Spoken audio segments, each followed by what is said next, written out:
E já vou passar a palavra. Professora, inclusive, queria pedir desculpa. O Ratinho, ele acabou, acho que, se esquecendo de falar algumas coisas. Ele também vai precisar ir embora. Ele queria só deixar um tchau para a gente. E aproveito para reiterar o nosso agradecimento em relação à sua presença, Ratinho. Uma figura muito importante para a nossa história.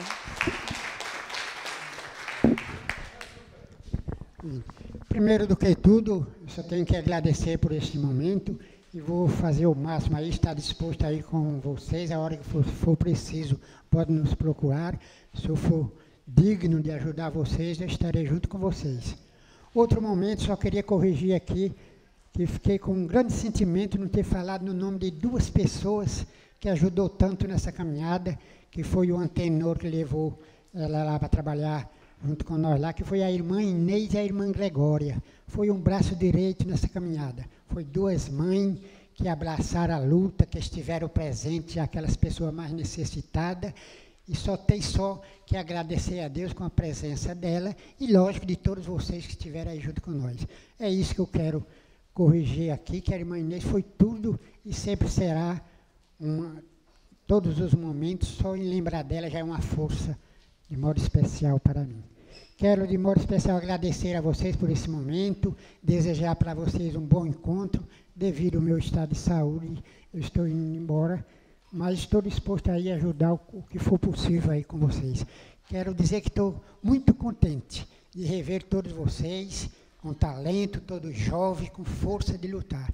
Muito obrigado e um bom dia para vocês. Muito obrigada, Ratinho. Agora sim, com a palavra, a professora Maria. É isso.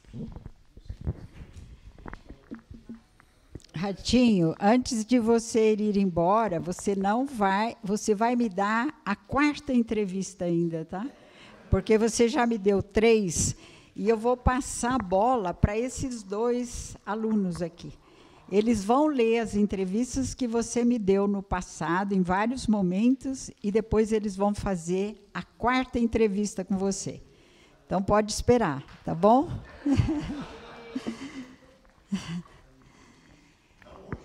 Não, hoje não, porque ele está indo embora.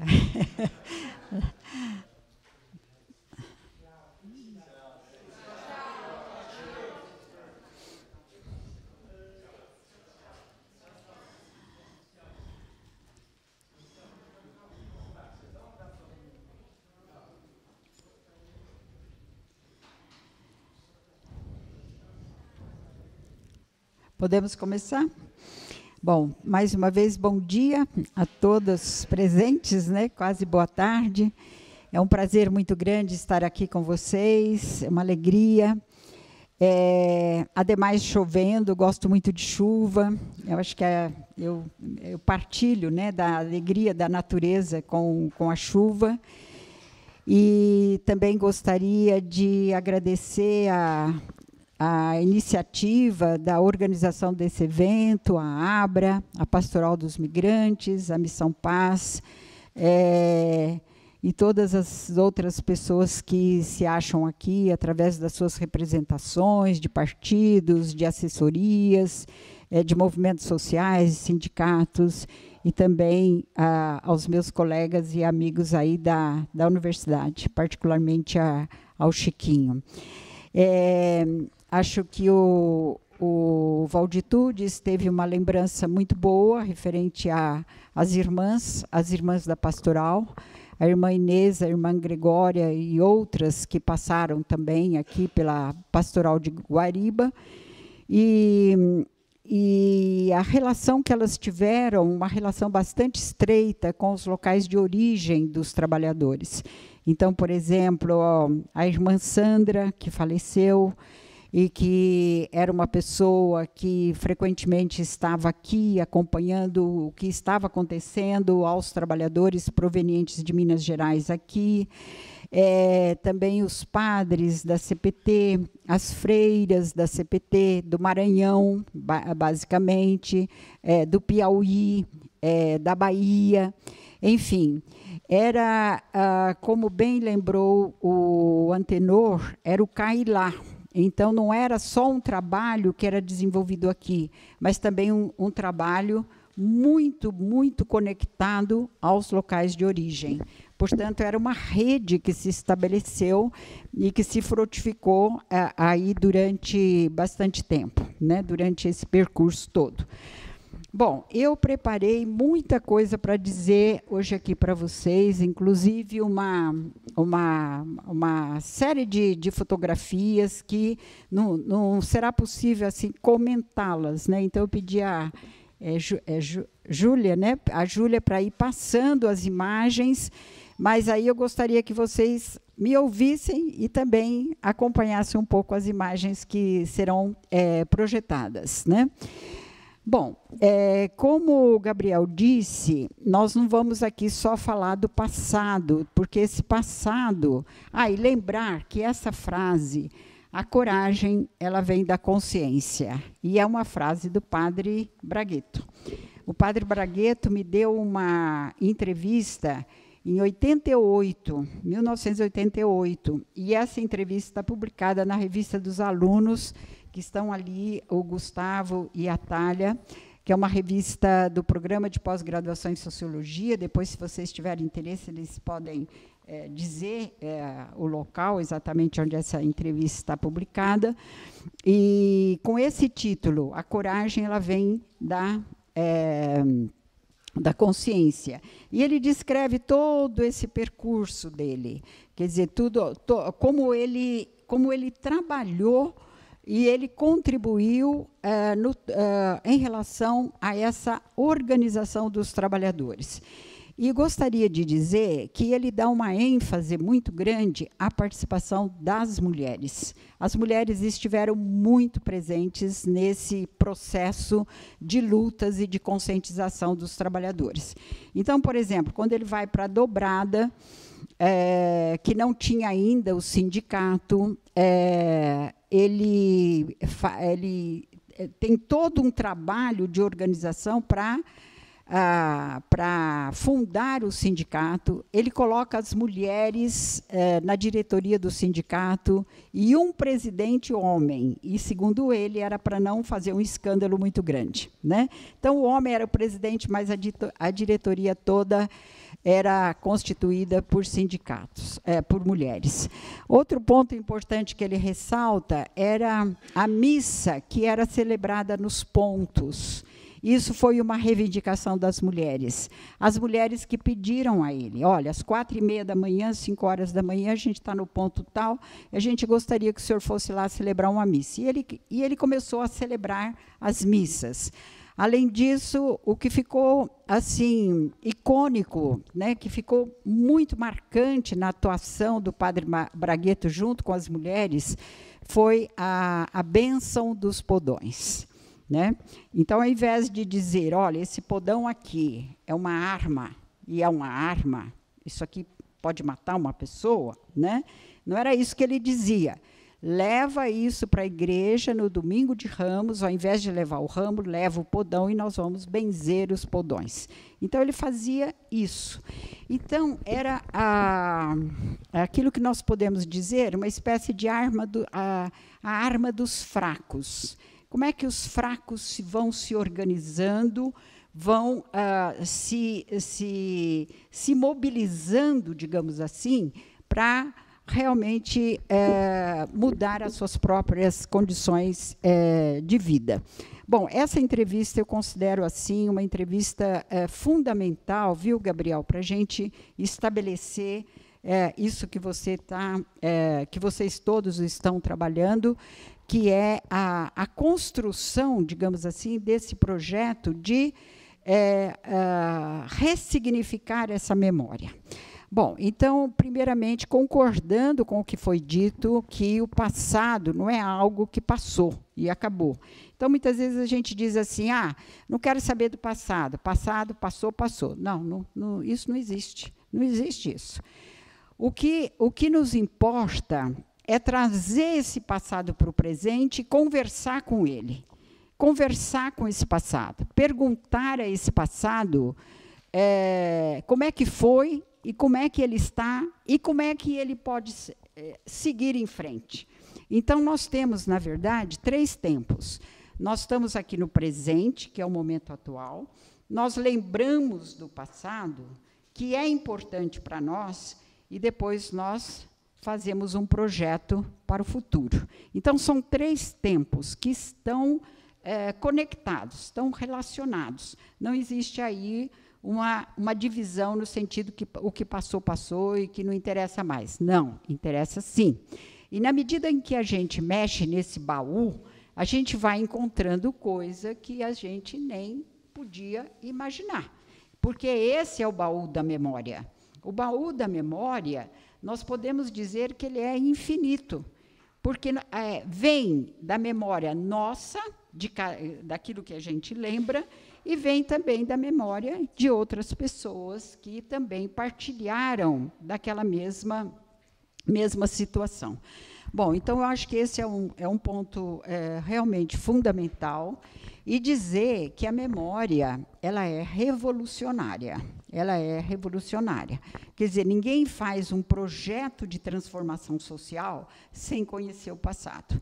Sem conhecer o passado, a gente não dá um passo, né? E eu gostaria de lembrar que a gente entende o tempo nosso a partir do capitalismo. Então, a gente tem o passado, tem o presente, tem o futuro. O Brasil é o país do futuro, e é isso que a gente está vendo hoje. Que país é esse, que futuro é esse, que tanto se falou, né? Principalmente depois da ditadura militar. Então, vamos levar o desenvolvimento. Tudo que está acontecendo aqui é o desenvolvimento. Desenvolvimento para quê e desenvolvimento para quem, sobretudo. Não é esse o tempo, não é essa concepção de tempo, a definição de tempo que tem os indígenas, por exemplo, lá do Peru e da Bolívia. Eles enxergam, por exemplo, o passado não como uma coisa que está atrás de nós, mas o passado está na nossa frente. Eu acho que esse é o ponto mais importante que a gente tem que ter. Fazer uma redefinição em relação ao que nós compreendemos em relação ao tempo. Então, para esses indígenas, os aimaras, né, os quechuas do Peru e da Bolívia, o tempo não é nessa linha reta, mas o tempo ele é circular. Ele é circular. Então, nós temos aqui, na nossa frente, o passado, a gente vai circulando, e o que está atrás de nós é o futuro. É o futuro, porque o futuro ainda não aconteceu. O futuro ainda não aconteceu. A gente não vê o futuro, a gente não vê. Então, eu acho que isso daí é um passo bastante importante para a gente até mesmo entender a importância desse momento aqui. Quer dizer, o quão é importante trazer essas fotografias. Então, muitos que falaram aqui disseram assim, bom, isso já não existe mais. Bom, o que a gente tem é isso aqui, é o que está na frente dessa foto aí. Aí, prestem atenção. Vocês veem a máquina, vocês veem a cana, mas vocês não veem quem está dentro da máquina. Esse é um ponto muito, muito importante para refletir. Ali, a gente vê o trabalhador. Ele está cortando a cana, a gente vê quem é que está ali, vê o trabalhador. Aqui tem uma invisibilidade. Então, quem trabalha é a máquina, não é o trabalhador. Quem corta a cana é a máquina, não é o operador. Então, isso daí já é um ponto de reflexão para nós. Quer dizer, a invisibilidade continua. E é perverso. Esse trabalho é tão perverso quanto. Nós não temos mais a cana queimada, nós temos a chamada cana crua, mas nós temos um trabalho que dura 24 horas por dia. São 3 turnos ininterruptos, não se para. É o chamado moto contínuo, ou seja, como os próprios trabalhadores dizem, quer dizer, a usina roda sem parar. Então, é o caminhão que roda sem parar, é o transbordo que roda sem parar, é essa colhedeira que roda sem parar. E aí estão os trabalhadores. Aí dentro dessas máquinas estão os trabalhadores. Detalhe, as usinas estão cada vez mais preferindo as mulheres para fazerem esse trabalho. Quer dizer, eu fiz recentemente uma pesquisa, no começo desse ano, e tive a oportunidade de constatar a presença dessas mulheres, tanto nas colhedeiras, quanto dirigindo as carretas, que levam 120 toneladas de cana, cada uma delas, e também essas mulheres que estão no transbordo. Esse transbordo, eles carregam 40 toneladas de cana. Dentro do trator, como das colhedeiras, há 2 computadores. O computador de bordo e o computador que está ligado à usina. Quer dizer, qualquer gesto, qualquer situação, o que está controlando esse trabalho na usina, ele tem conhecimento. Então, é assim, só para vocês terem uma ideia, a distância entre uma máquina e outra é apenas de 1,5 metro. 1,5 metro. São 2 máquinas gigantescas. Essas máquinas, se elas se tocarem, pega fogo. A colhedeira vale acima de R$1,5 milhão, e o trator em torno de R$700 mil. Então, vocês podem imaginar o que significa tudo isso. Quando a área é em declive, essa distância de 1,5 metro passa a ser meio metro. Então, imaginem vocês isso acontecendo à noite, por exemplo, esse trabalho noturno, acontecendo numa situação como essa. Bom, então, o que eu pude ver nessa pesquisa é que há uma intensificação da exploração tão quanto a gente viu no passado.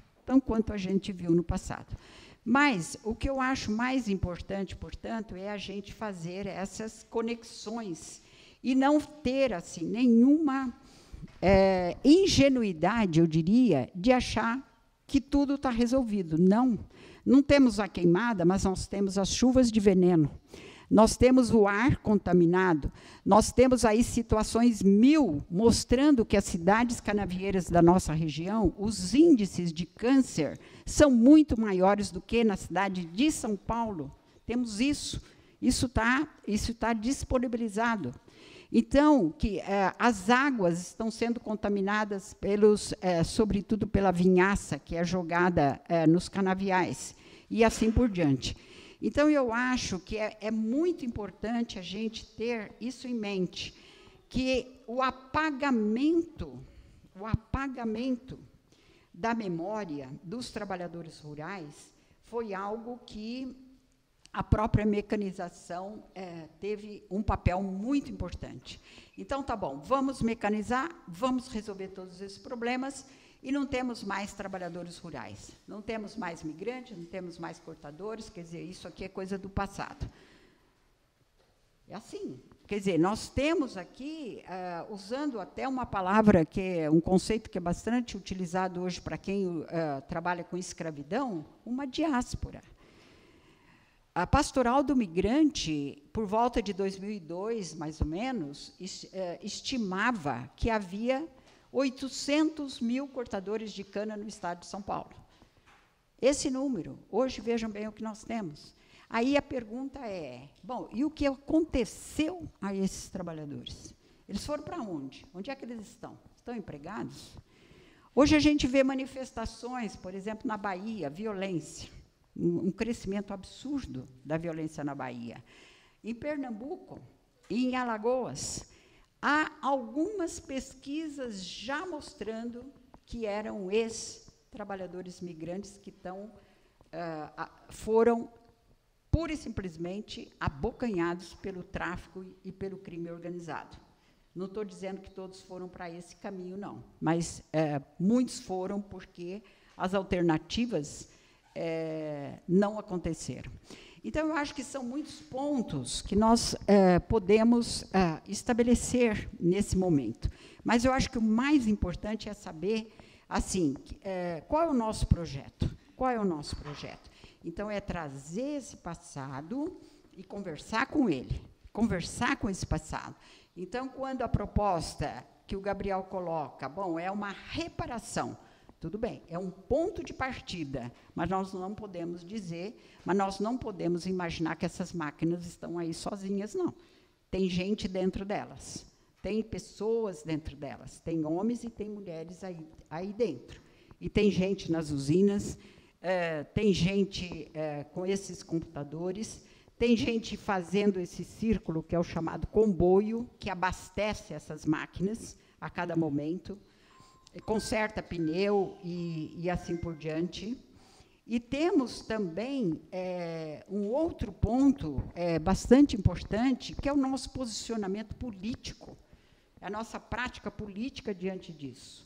Eu vou dizer sinceramente, eu não pertenço a nenhum partido, nem PT, nem PSOL, nem PL, nada disso, não pertenço.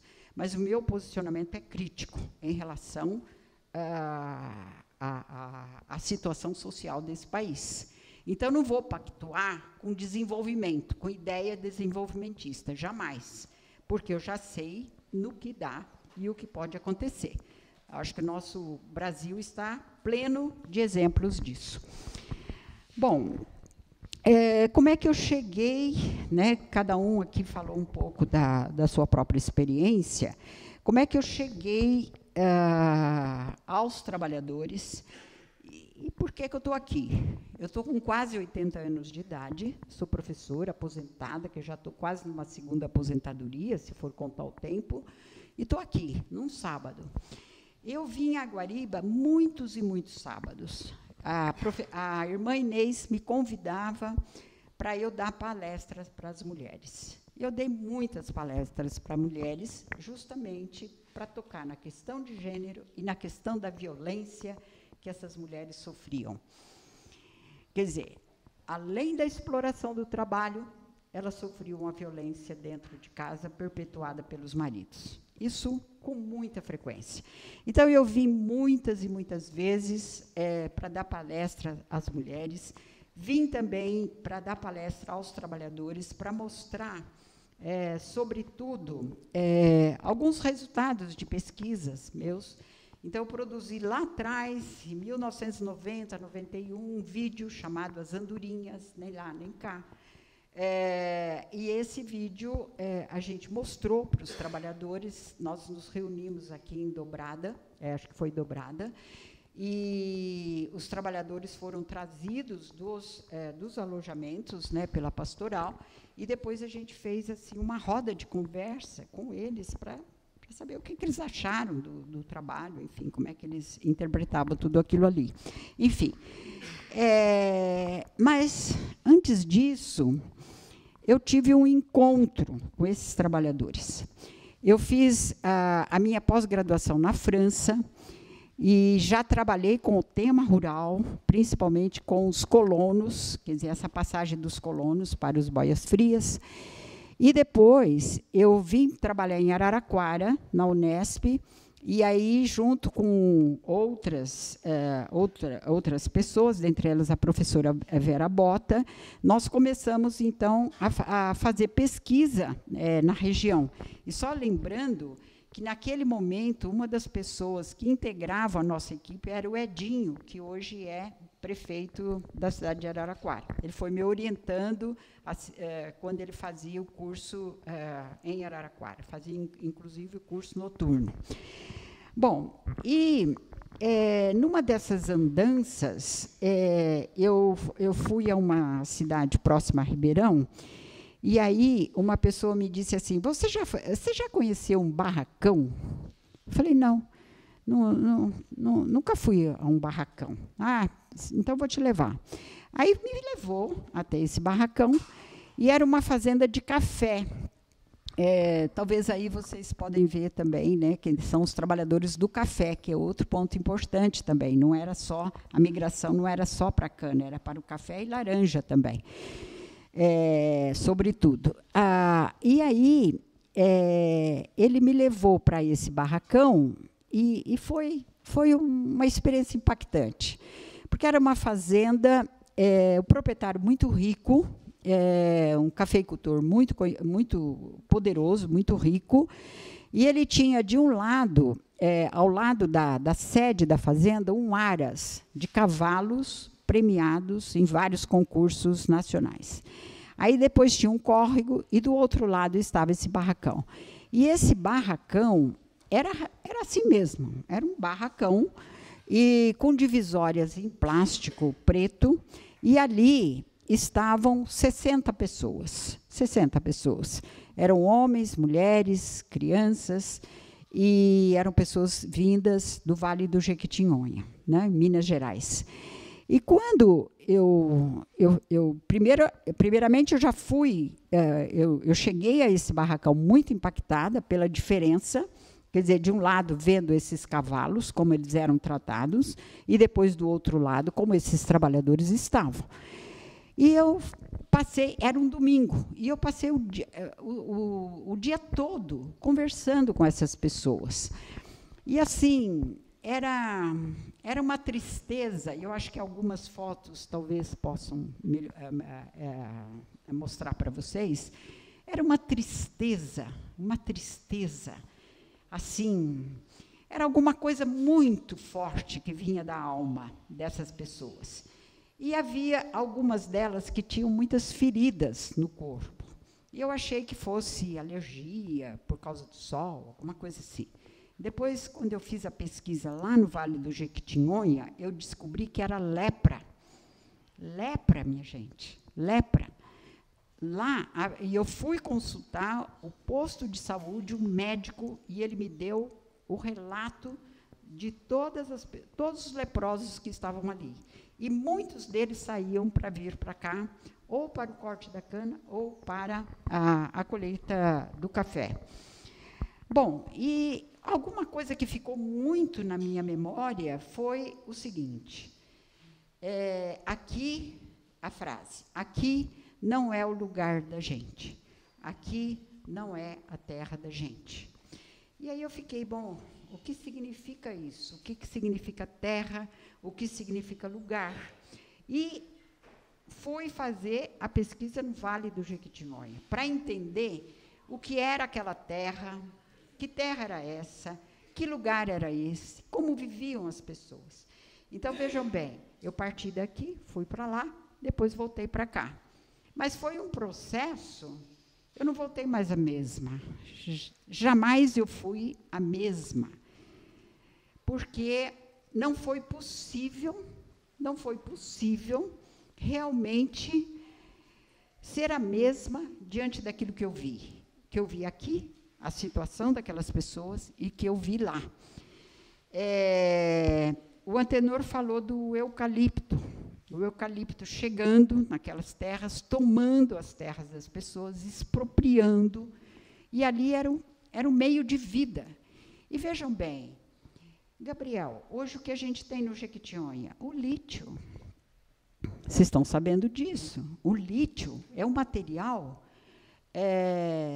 fundamental para essas baterias de celular, de carro elétrico e tudo mais. É uma riqueza esse material. O maior produtor de lítio do nosso país está lá, no Vale do Jequitinhonha, nessas terras. E o que está acontecendo? Quem é que está explorando isso lá? As grandes empresas. Empresas do Canadá, empresas chinesas e também empresas nacionais. E o que acontece com tudo isso? Essas pessoas vão se beneficiar disso? Da mesma forma, elas se beneficiaram daquelas plantações de eucalipto pelas grandes empresas? Não, pelo contrário. Então, foi possível, dentro das minhas pesquisas, estabelecer essa relação entre o cá e o lá, não é, Tenor? E aí o boletim, o cá e o lá, o tempo todo isso, o cá e o lá. Então, para entender a vida dessas pessoas aqui, nós tínhamos a necessidade de entender a vida lá. Para isso, eu fui também ao Piauí, depois eu fui, junto com o pessoal da Pastoral, da CPT, eu fui também à Bahia e fui ao Maranhão. Pela primeira vez, fui lá e entender o que era aquilo, aquela floresta maravilhosa de Babaçu, e aquilo tudo sendo expropriado, sendo também queimado e destruído pelas grandes empresas. E entender por que as pessoas não podiam viver lá, que era diferente do Jequitinhonha, que era uma região já com problemas de seca. Ali ao contrário. Ali ao contrário, uma região riquíssima. E as pessoas não tinham como ficar ali e sobreviver ali. Então, eu acho que as questões para nós são muito importantes, mas nós precisamos, minha gente, ter conhecimento. Não adianta a gente falar que vai entrar nessa luta ou naquela sem conhecer, a gente precisa conhecer. Então, modestamente, o meu papel, junto com a pastoral, junto com a CPT, foi no sentido, assim como o Chiquinho também, o professor Beto, lá do Rio, foi no sentido de contribuir, né? Não é nada de liderar, porque a gente tem o conhecimento da universidade, bom, então a gente vai levar todo mundo, porque é um grupo de trabalhadores